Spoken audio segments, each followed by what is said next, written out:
اینم خروجیش هست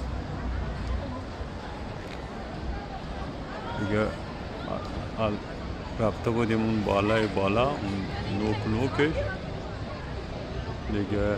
آسانسور هم رفتیم، البته پیادم دست پلم راه بود تا اونجا، تا طبقه دوم، ولی ما دیگه از پایین تیکت آسانسور گرفتیم، با آسانسور رفتیم اون بالای بالا. گفتم ببینم چطوریه، یعنی واقعا خوب بود. 2 ساعتی بودیم از پایین تا بالا، همه جایش رفتیم گشت.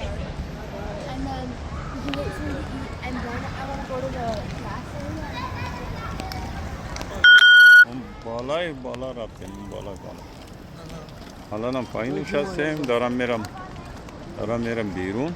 پیش دوستم نیومدن دیگه، خودم تنهایی رفتم. البته دیگه خیلی شلوغه، مردم زیاده، میرن میان. اینا 4 تا ستوناشه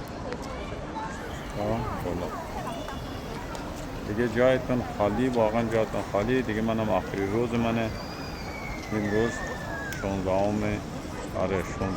آگوست. 16 آگوست میگه، 16 آگوسته دیگه. داریم فردا انشالله حرکت میکنیم از اینجا، یعنی از پاریس بیرون میشیم یه طرف دیگه. شلوغی بیرون.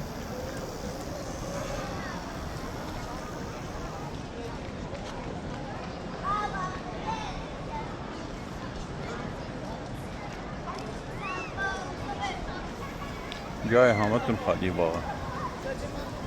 این هم پایه‌اش نگاه، اینطوری پایه‌اشون تا بالا. اون برش هم همینطوری ساختن.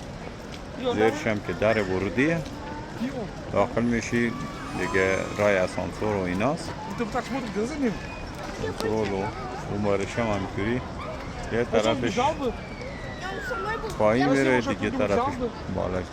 4 تا آسانسور داره. من که 4 تا دیدم دیگه، بقیهش نمیدونم.